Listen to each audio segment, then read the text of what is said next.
12월 26일 예배 제가 기도하고 시작하겠습니다. 사랑의 아버지 하나님 감사합니다. 이 시간 또 우리가 함께 주님 오심을 기억하며 예배 드릴 수 있게 해주심에 감사합니다. 하늘 보자 내려놓으시고 이 땅에 오셔서 우리를 섬기신 그 예수 그리스도의 탄생을 기억하며 또 축하하는 그런 예배의 시간 될 수 있게 도와주세요. 감사드렸고 예수님의 이름으로 기도드립니다. 아멘. 이렇게 찬양하실게요.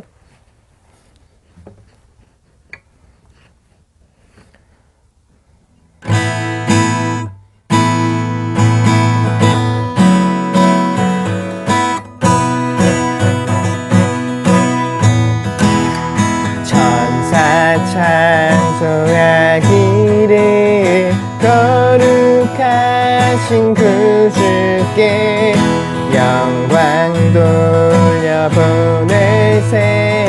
구주 오늘 나셨네. 크고 작은 나라들 기뻐 화답하여라. 영광 받을 왕의 왕 베들레헴에 나신 주. 영광 받을 왕의 왕 베들레헴에 나신 주.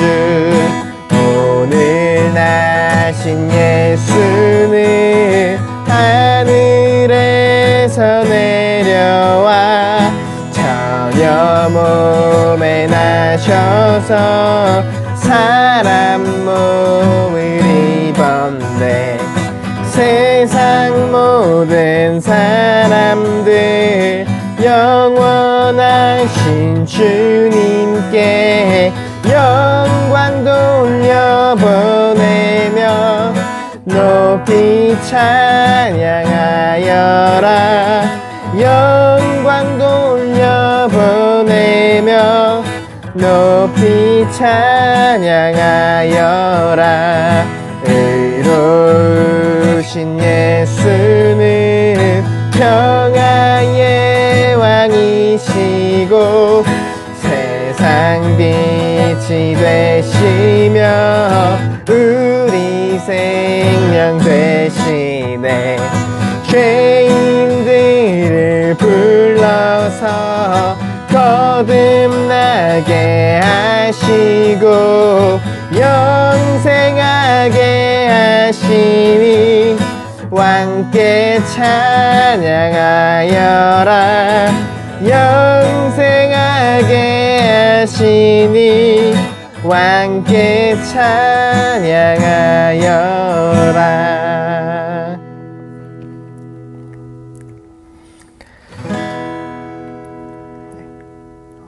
2000년 전 이 땅에 오신 그 예수님을 함께 기억하고 또 찬양하는 그런 예배 되길 원합니다. 가장 높은 곳에서 가장 낮은 말구유까지 낮아지셔서 우리에게 임하신 그 주님, 그리고 우리에게 참 생명을 주신 생명의 떡이 되신 그 주님을 우리가 감사하고 기뻐하는 그런 시간 되었으면 좋겠습니다. 이 시간 같이 기도할 때 주님 정말로 그 하늘 보자 내려놓으시고 이 낮고 낮은 땅 가운데 이 슬픔과 애통이 가득한 땅 가운데 오셔서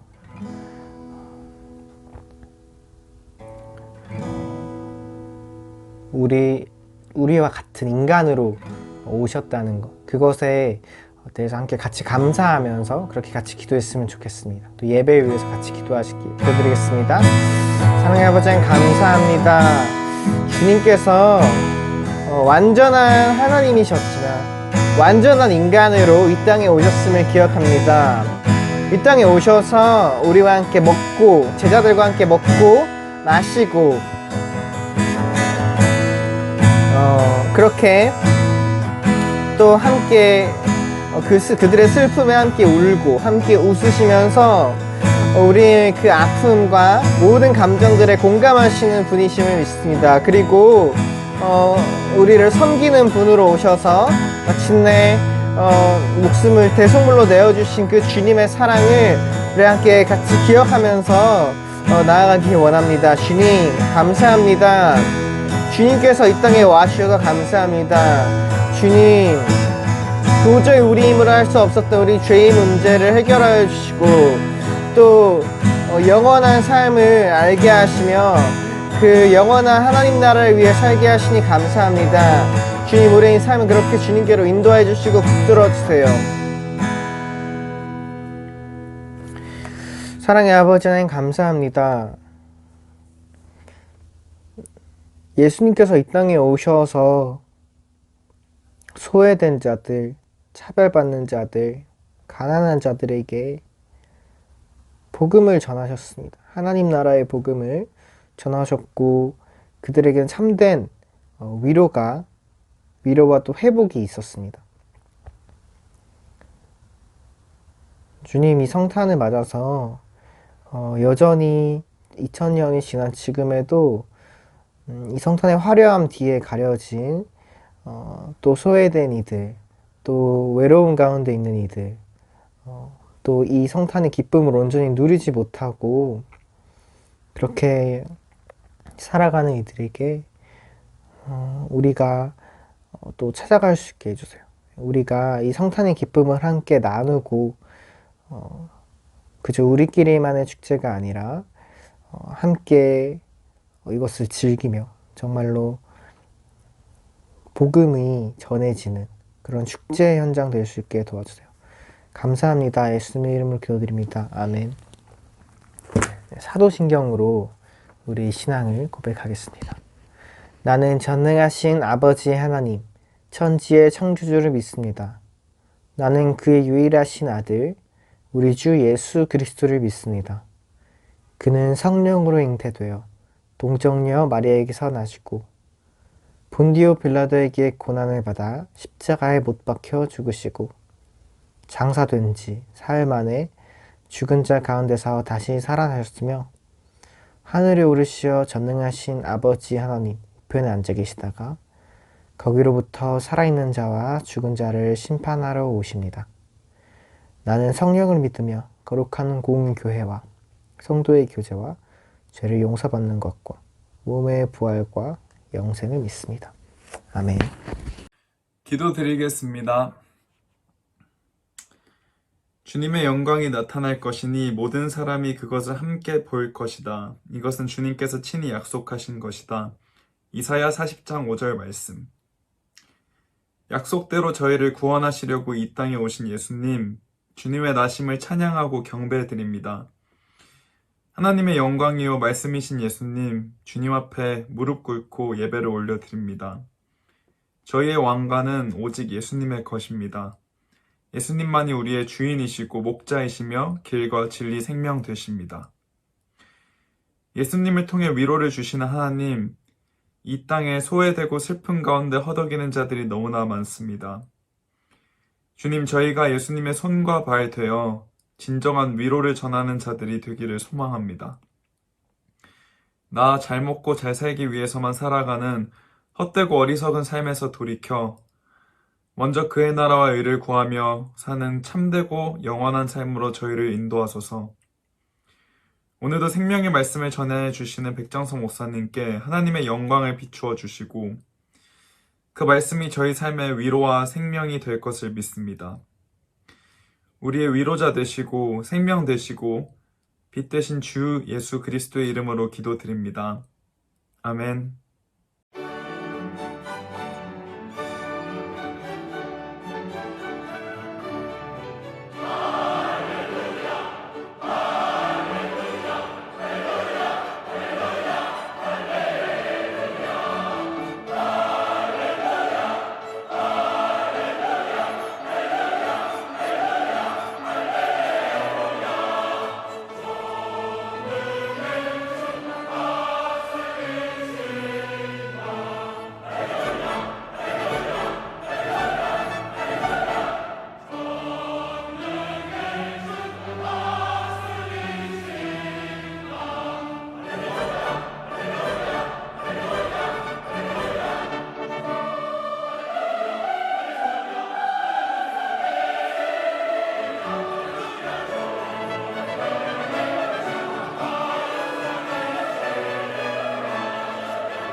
다 함께 기도하시겠습니다.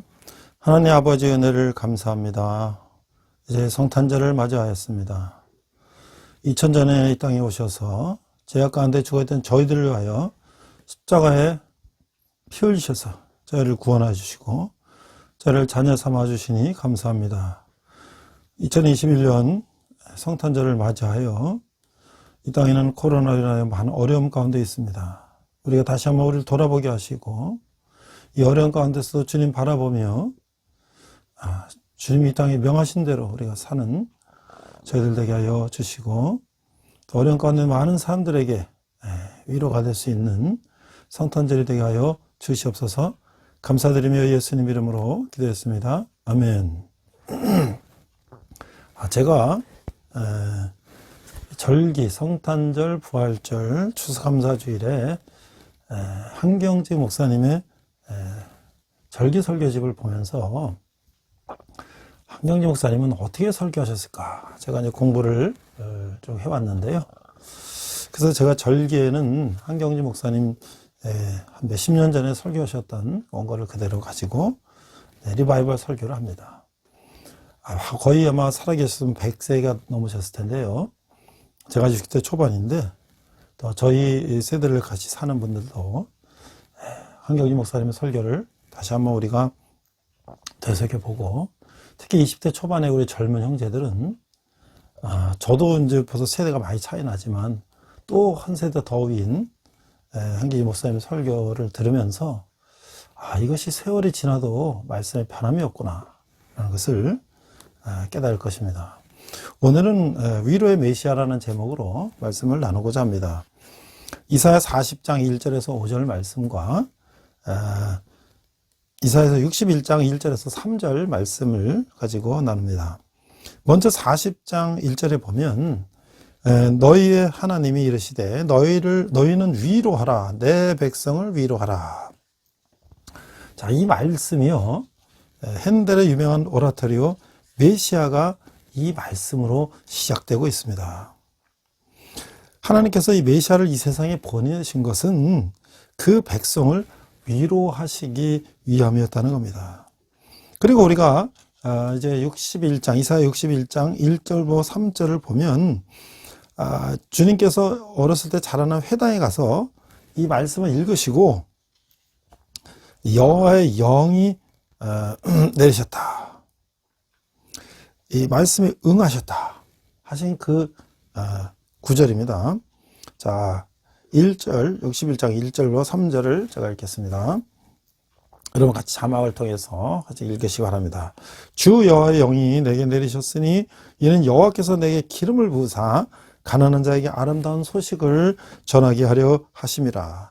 나를 보내사 마음이 상한 자를 고치며 포로된 자에게 자유를, 갇힌 자에게 노임을 선포하며 여호와의 은혜의 해와 우리 하나님의 보복의 날을 선포하여 모든 슬픈 자를 위로하되 무릇 시온에서 슬퍼하는 자에게 화관을 주며 주어 그 자를 대신하여 기쁨의 기름으로 그 슬픔을 대신하며 찬송의 옷으로 그 근심을 대신하시고 그들의 의의 나무 곧 여호와께서 심으신 그 영광을 나타낼 자라 일컬음을 받게 하려 하심이라.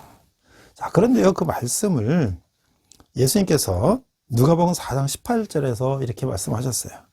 주의 성령이 내게 임하셨으니 이는 가난한 자에게 복음을 전하게 하시려고 내게 기름을 부으시고 나를 보내사 포로된 자에게 자유를, 눈먼 자에게 다시 보게 함을 전파하며 눌린 자를 자유롭게 하시고 주의 은혜와 은혜의 해를 전파하게 하려 하심이라. 이 뜻으로 기록됐는데요. 거기도 메시아가 오셔서 하시되는 결국 모든 슬픈 자를 위로한다고 하는 것이죠. 자, 넓은 의미에서 볼 때에 예수님께서 이 사회에 오신 것은 모든 슬픈 자를 위로하시기 위해서 오셨다고 하는 것이죠. 메시아는 바로 위로의 메시아신 것입니다. 이 성탄 계절을 맞아서 메시아가 이 세상에 오신 것을 우리가 생각하는 가운데 하나님께서 이 시간 우리에게 크신 은혜를 더하여 주실 것입니다. 첫 번째, 마음의 상처로 고통받는 영혼들. 자, 우리가 세상을 살면은 육체의 상처를 받죠. 왜요? 교통사고도 나고 사고도 당하고 여러 가지 뜻밖의 우리가 육체의 상처를 받을 수가 있죠. 마찬가지로 이 험하고 거친 세상을 살아갈 때 우리 마음도 상처를 받는다는 것이죠.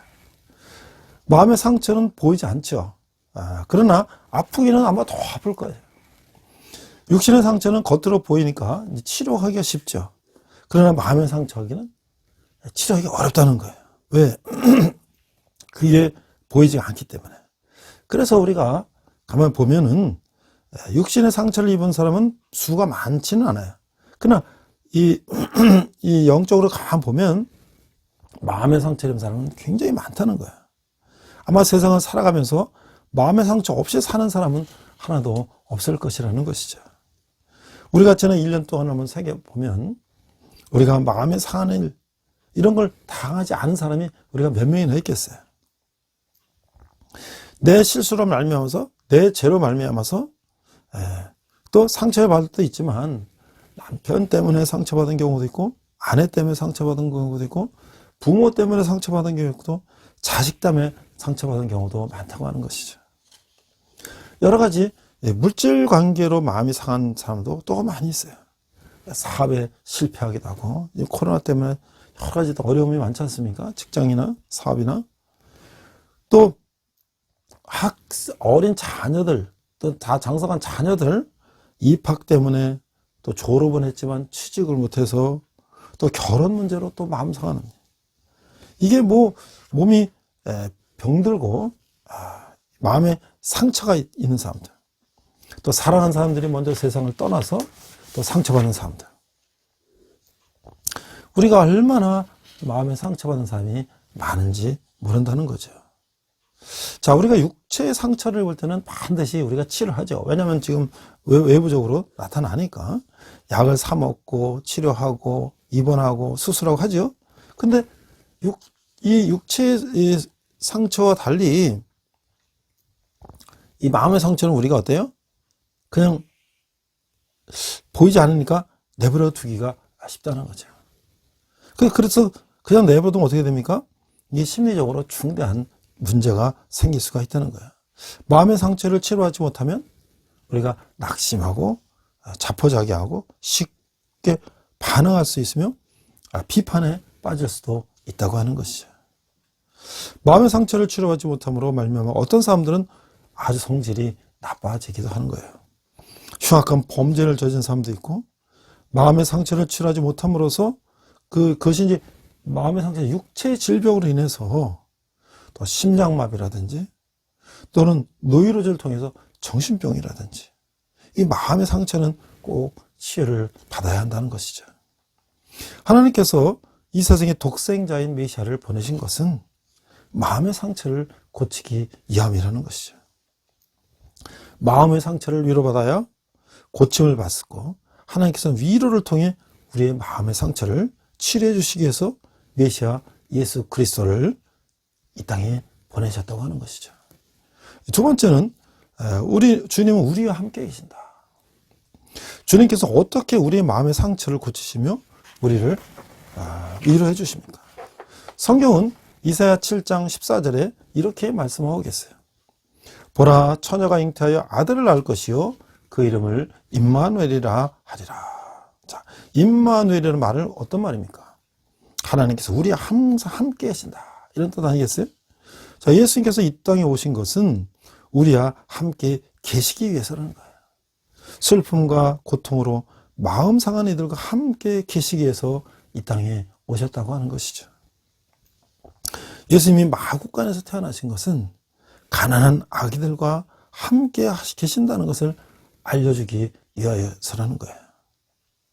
또 낳자마자 애굽으로, 이집트로 피난 가신 것은 이제 피난민들과 함께 계신다는 것을 보여주셨다고 하는 것이죠. 또 나사렛에서 종일 땀을 흘려 목수일을 하신 것은 모든 근로자들, 가난한 자들과 함께 계심을 의미하셨다고 하는 것이에요.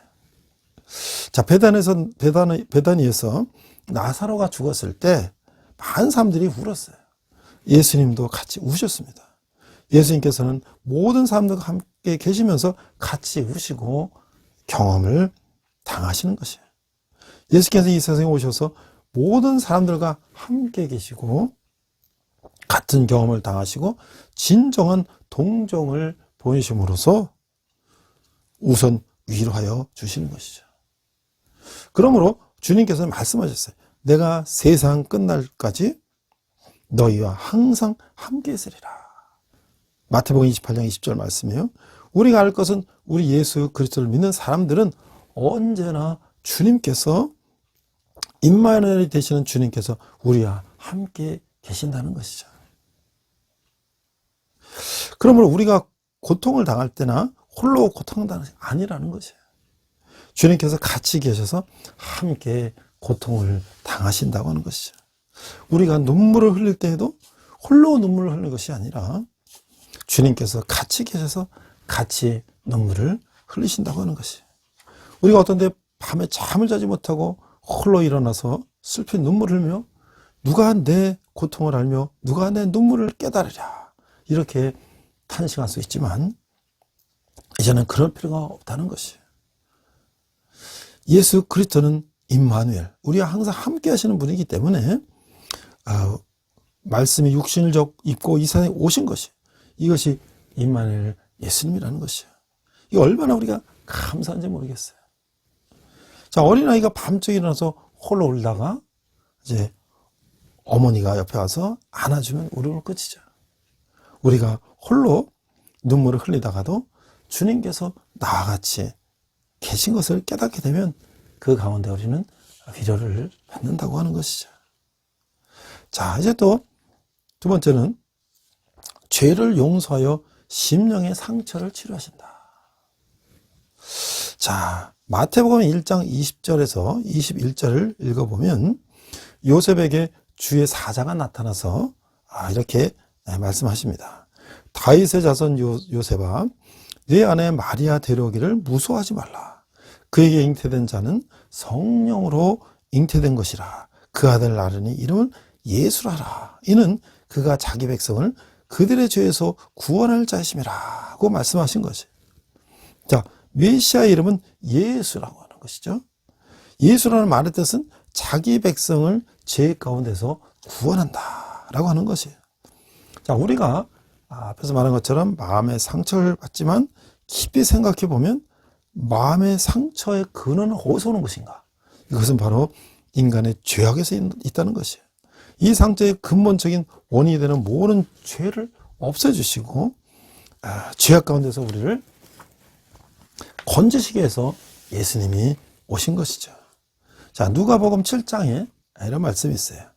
예수께서 바리새인에게 청함을 받아서 음식을 잡수실 때에 그 동네에 살던 어떤 젊은 여인이 향유를 담아가지고 예수님 뒤에 서서 한없이 눈물을 흘려서 그 눈물이 예수님의 발을 적셨다고 하는 것이에요.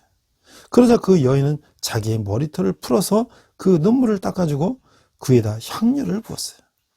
자, 이 여인은 큰 죄를 짓고 마음의 눌림을 받아서 많은 눈물을 흘리면서 죄인과 세리도 사랑하시는 주님 앞에 나와서 죄 사함을 받기를 원하며 이와 같은 일을 한 것이죠.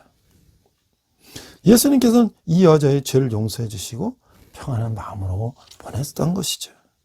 자, 한 번은 또 예수님께서 가버나움에서 가르치실 때에 이 친구 네 사람이 침상을 들고 중풍병자인 친구를 데리고 예수님이 계신 방으로 들어오려고 할 때에 그 사람들이 많아서 들어올 수가 없죠.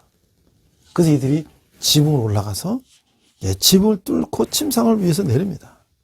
자, 겉만 보실 뿐 아니라 속까지 보시는 예수님께서 그 사람의 상처는 육체에도 있지만 그보다 더 깊은 상처가 그 심령 속에 있다는 것을 보셨어요.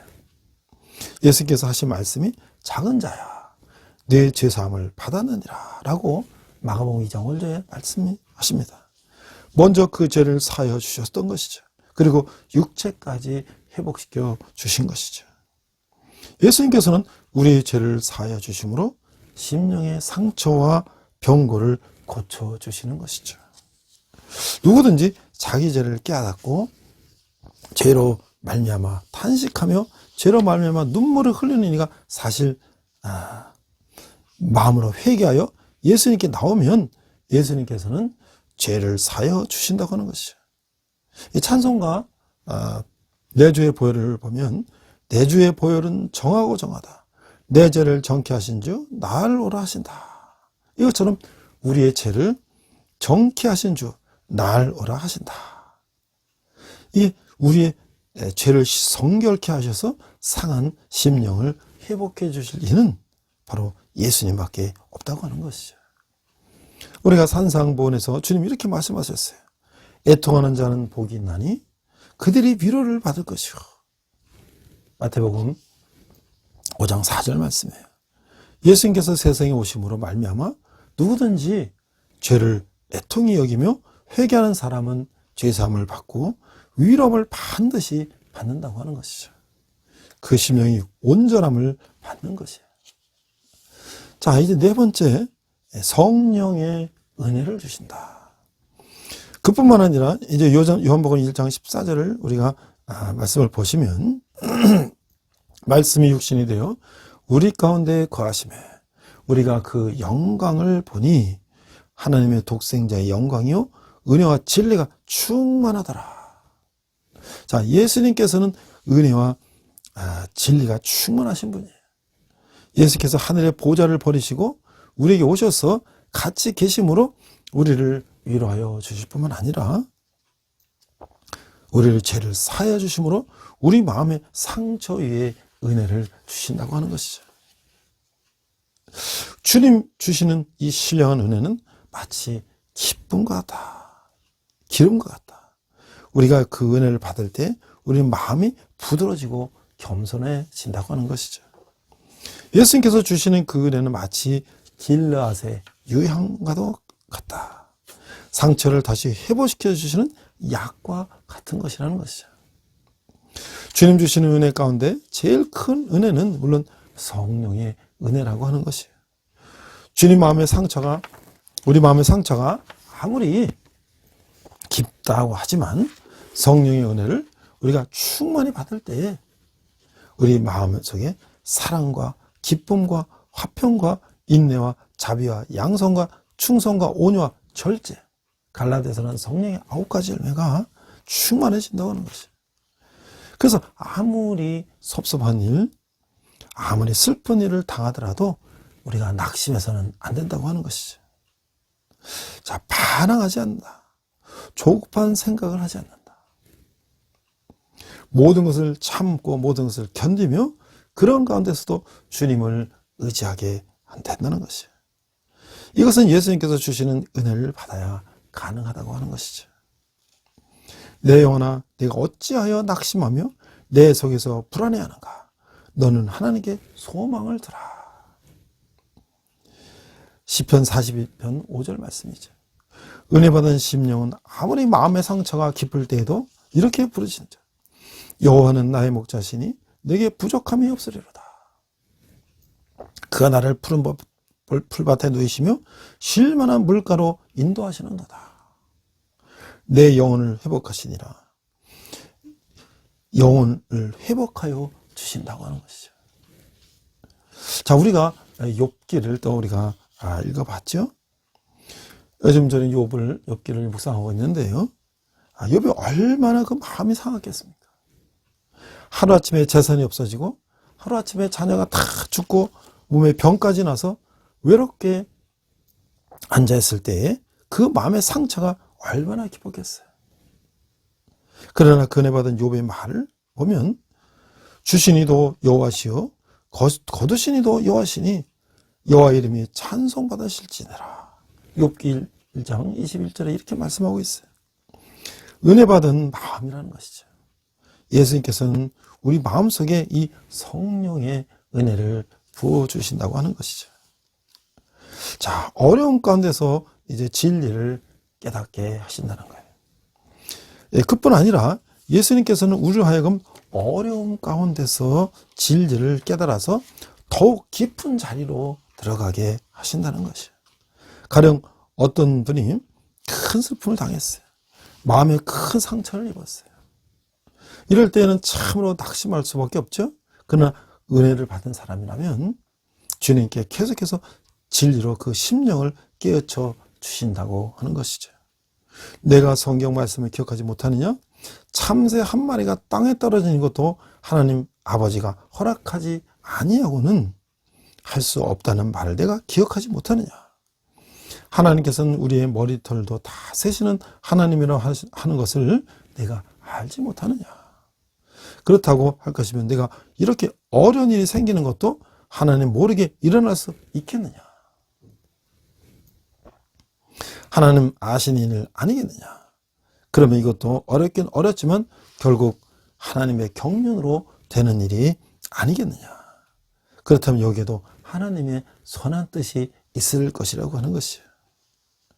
자, 우리가 로마서 8장 28절에 보면 하나님을 사랑하고 그 뜻대로 부르심을 입은 자들에게는 모든 일이 합력하여 선을 이룬다 라고 말씀하시지 않았느냐는 것이죠. 이 모든 일 가운데는 기쁜 일만이 있는 것이 아니라는 거예요. 평안한 일만이 있는 것이 아니라는 것이에요. 이 모든 일 가운데는 고통스러운 일도 있고 괴로운 일도 있고 슬픈 것도 있고 모든 것이 포함되어 있다고 하는 것이에요. 내가 왜 이런 가운데서도 하나님을 좀 더 의지하지 못하느냐? 요셉의 생활을 내가 기억하지 못하느냐? 요셉이 억울하게 형들에게 종으로 팔려가서 멀리 이 애굽으로 가게 될 때 그 마음이 얼마나 상심했겠느냐? 그러나 그 결과를 내가 알지 않느냐? 내가 지금 병으로 말미암아서 낙심하느냐라고 말씀하고 계시는 거예요. 자, 우리가 성 프란시스의 전기를 읽어보면 젊어서 방탕한 생활을 하다가 중한 병에 걸리지 않았으면 회개할 기회가 없었다고 하는 것이죠. 가고는 넘어져서 단단히 상하는 사람이 있어요. 이 파스칼의 전기를 읽어보면 그가 말 타고 다리를 건너다가 말이 뛰는 바람에 말에서 떨어져서 크게 다쳤다고 하는 것이죠. 낙상을 했습니다. 그러나 그가 오래 치료하는 가운데 오히려 깊은 은혜를 받았어요. 우리 중에 전쟁에 나가서 상위군이 된 사람이 많이 있어요. 자, 이 이그나티우스 로율라라는 사람도 역시 전쟁에 나가서 상위군이 됐어요. 다리를 상하는 바람에 다시는 이 기사가 돼서 싸움에 나갈 수가 없어요. 그래서 그는 온전히 하나님께 몸을 바쳐서 그리스도의 기사가 되었다고 하는 것이에요.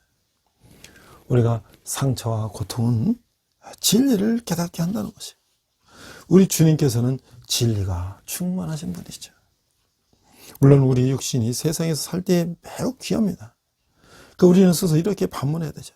내가 깨닫지 못하느냐? 내 속에 있는 것 가운데 가장 귀여워서는 네 영혼이 아니냐? 불멸이 영혼이 아니냐? 육신은 잠깐 동안 살다가 아무래도 무너지지만 내 속에 있는 그 영혼, 그 인격, 그 속사람은 영원히 살 수밖에 없지 않느냐? 영원히 살아가려면 하늘나라에 가서도 살만한 준비가 되어야 하지 않느냐? 그런 영혼이 되려면 여간은 이 연단과 고통도 필요한 것이 아니냐? 우리가 이제 가을에 말이죠.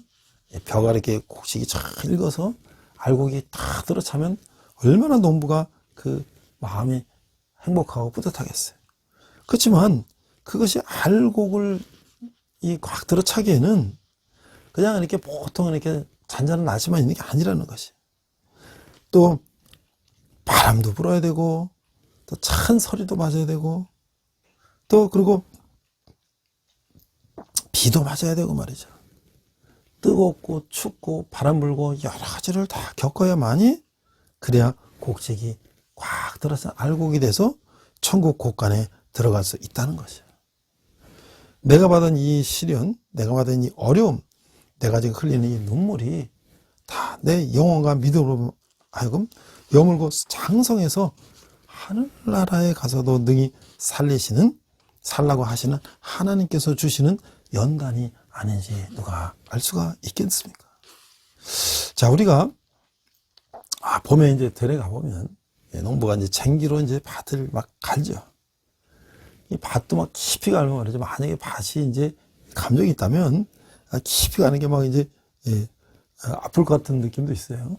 그렇지만 밭을 깊이 갈고 종자를 뿌려야 가을에 많은 수확을 얻게 되는 것처럼 하나님께서 우리를 하여금 많은 열매를 맺기 위해서 우리 심령의 밭을 깊게 가르치는 건지를 우리가 한번 깨달아야 된다고 하는 것이죠. 우리가 주 안에서 눈물을 흘리면 그 눈물은 한 방울도 허비되지 않는다고 하는 것이죠.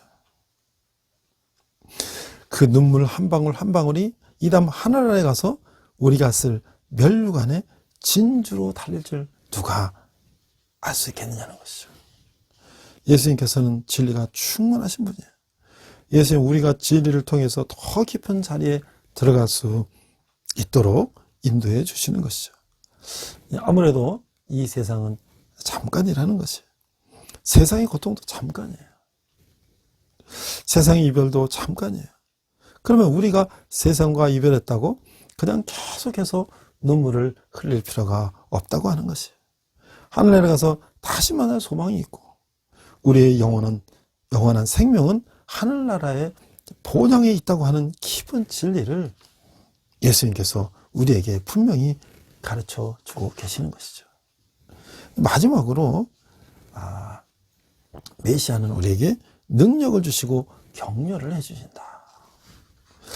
자, 예수님께서는 우리에게 은혜를 주시고 우리에게 진리로서 가르쳐 주신다는 것이에요. 자, 우리에게 능력을 주신다는 거예요. 자, 위로라고 하는 단어는 그 어원을 보면 이 말에 능력이라는 말이 포함되어 있다는 거예요. 위로는 능력이라는 말이 포함되어 있다. 이게 뭐냐면 영어로 위로는 comfort, C-O-M-F-O-R-T, comfort, comfort라고 하는데 여기서 fort라는 것은 라틴어가 뭐예요? forte, 힘이라는 말이 있다는 거예요. 그러니까 우리에게 위로하신다는 comfort는 그 안에서 힘을 주신다는 거예요. 그리스도께서 우리가 어려운 일을 당할 때 같이 계심으로 위로를 더하실 뿐만 아니라 우리의 죄를 사하여 주심으로 우리의 상처를 싸며 주신다고 하는 것이에요. 우리의 은혜를 주시고 진리로서 우리의 상처를 회복해 주실 뿐더러 아무리 어려운 일을 당할 때도 우리에게 능력을 주신다고 하는 것이죠. 우리가 이제 사도행전을 보면 사도 바울이 고린도에 가서 전도할 때에 큰 핍박이 일어났어요. 그러나 예수께서 한 번은 밤에 사도 바울의 곁에 섰어요. 두려워하지 말라. 입을 닫지 말고 계속해서 말하여라. 왜? 이 성에는 백성이 많다. 같이 계셔서 능력으로 격려해 주셨다는 거예요. 또 사도 바울이 지중해에서 풍랑을 만나서 14일 동안 표류하는 가운데 선원이와 모든 승객들은 다 정신을 잃어버렸어요. 그때 주님께서 곁에 서서 두려워하지 말라. 배는 잃어버릴지언정 한 사람의 생명도 상함을 입지 아니하리라. 이 사람을 내가 너에게 맡겼은즉 두려워하지 말라 하시며 힘을 주셨죠. 참된 신앙생활하는 사람들에게 오늘날도 이와 같은 축복이 있을 것이라는 것이죠. 그래서 우리 예수님은 위로의 메시아라는 것이죠. 우리 교회는 예수님의 몸이라고 하는 것이에요. 우리 교회는 말할 수 없이 깊은 상처를 입은 우리 민족에게 위로의 역할을 다하여야 할 것이라고 하는 것이죠. 이들에게 능력을 주어야 한다는 것이죠. 이들을 위로하여야 한다는 것이죠. 이들을 도와주어야 한다고 하는 것이에요. 이 성경에서 바나바라는 사람이 있었죠. 바울의 동역자 바나바. 근데 그 사람 원래 이름이 요셉이라고 하는 것이에요. 근데 이 바나바라고 했어요. 왜? 바나바라는 말은 위로하는 사람이다. 이런 뜻이에요. 격려하고 위로하고 도와주는 사람이라는 뜻이죠. 제가 앞에서 핸델의 메시아 중에서 그 할렐루야 합창부분을 영상으로 한번 보여드렸는데요. 우리가 이제 이 성탄절날 그 핸델의 메시아 곡을 많이 듣죠. 자, 그런데 그 핸델이 그 메시아라고 하는 그 대곡을 2시간이 넘는 그 대곡을 작곡하고 또 초연하게 된 계기를 보니까 이 1741년에 그 핸델은 굉장히 어려운 상황 속에 있다고 그래요. 작곡가로서 여러 가지 이제 그 음악 활동이 여러 가지 문제로 인해서 굉장히 어려운 상황에 있었는데, 이 자선 음악회 제안이 들어와서 핸델은 이제 그 메시아에 대한 곡을 쓰기 시작됐는데, 그때 그는 뭐 빚더미에 앉았고 극장도 문도 닫았고 몸도 반신불수가 되고 아주 어려운 상황 속에서 그가 이제 메시아라는 곡을 쓰게 됐는데, 그가 이제 정말 그 예수님의 탄생과 순환과 부활과 이런 것들을 다 이제 그 이 대본을 받아놓고 거기다 이제 그가 이제 곡을 붙이게 됐다는 거죠. 그래서 그는 그 긴 대작을 뭐 불과 몇십 일 만에 이 악보를 딱 이제 작곡을 하게 되고, 거의 이게 2시간에 걸린 이 대작을 24일 만에 완성을 했다는 거예요.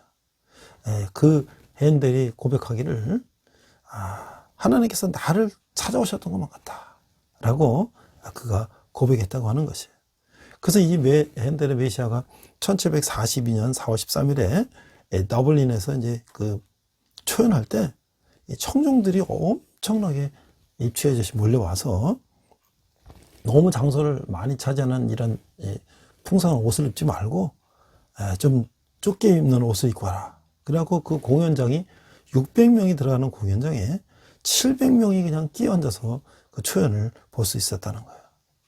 그래서 이 핸델의 메시아는 우리가 많은 작품 가운데 우리가 가장 친숙한 곡이죠.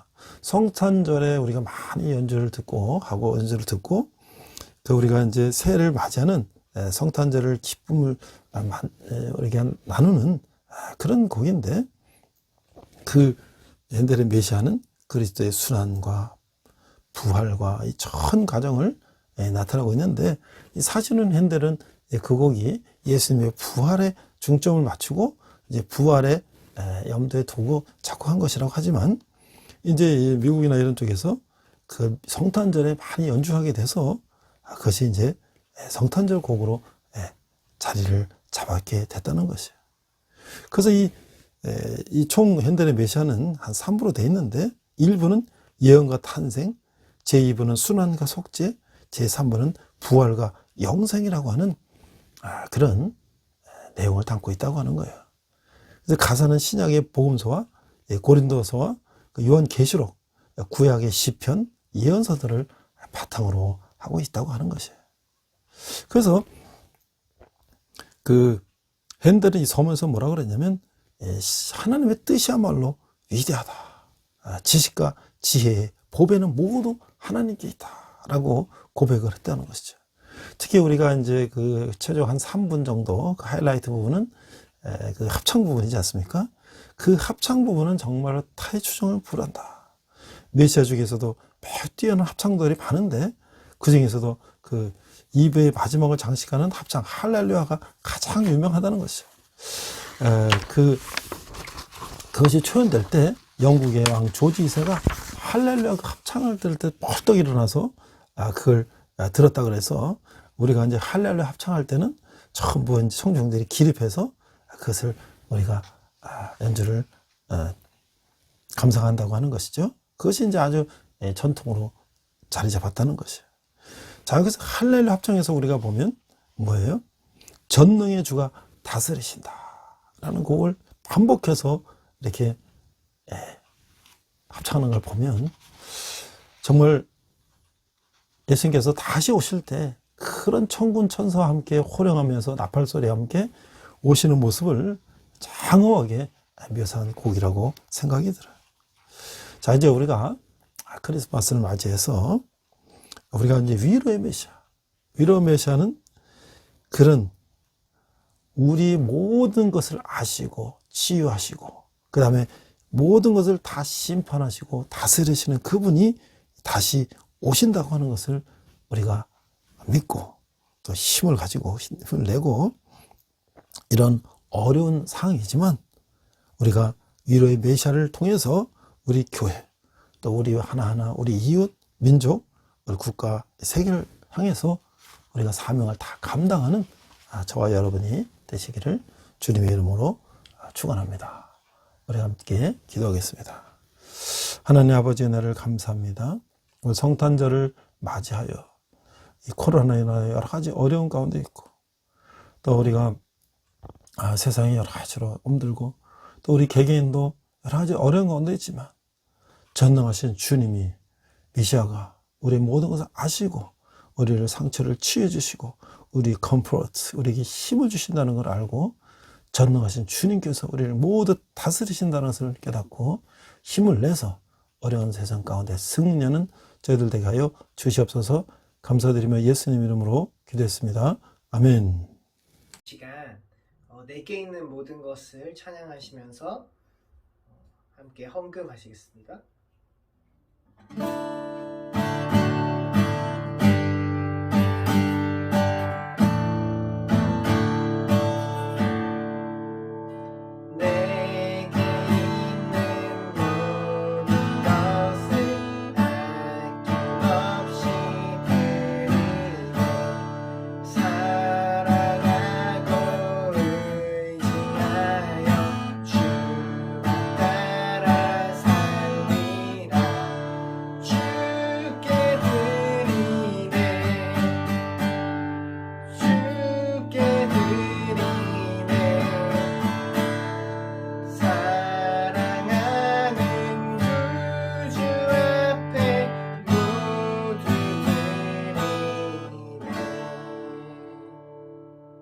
시간 내게 있는 모든 것을 찬양하시면서 함께 헌금하시겠습니다.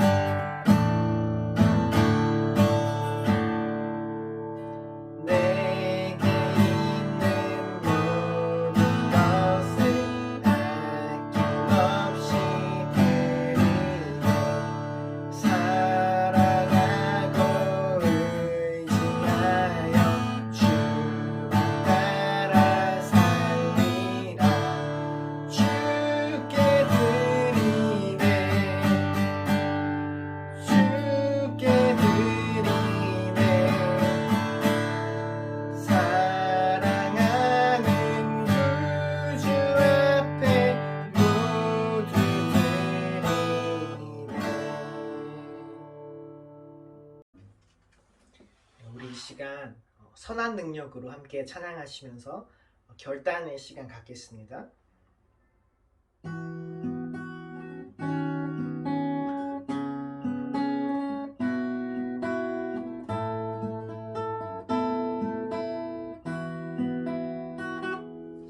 그 선한 힘에 고요히 감싸여 그 놀라운 평화를 누리며 나 그대들과 함께 걸어가네.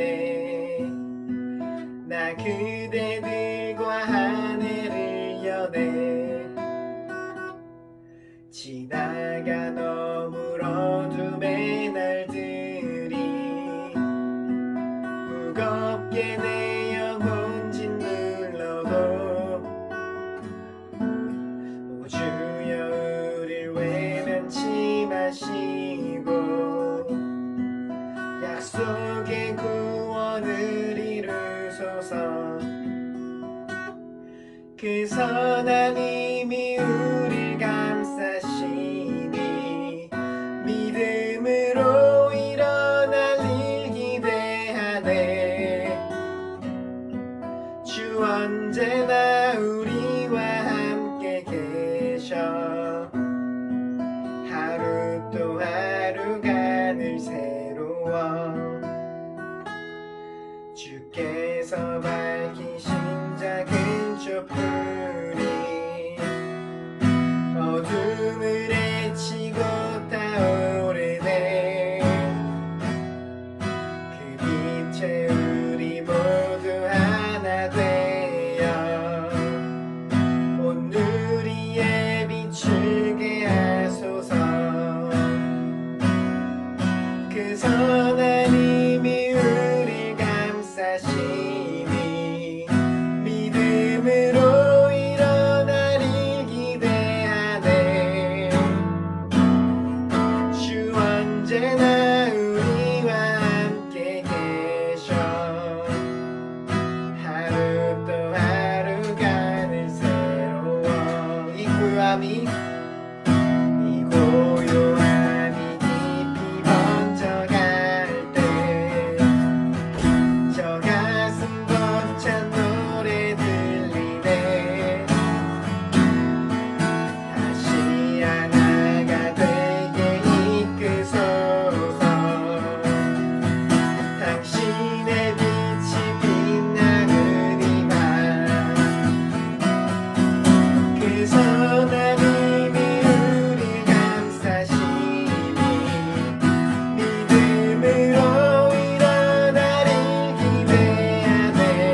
주님과 동행하시는 복된 한 주 되시길 축복합니다.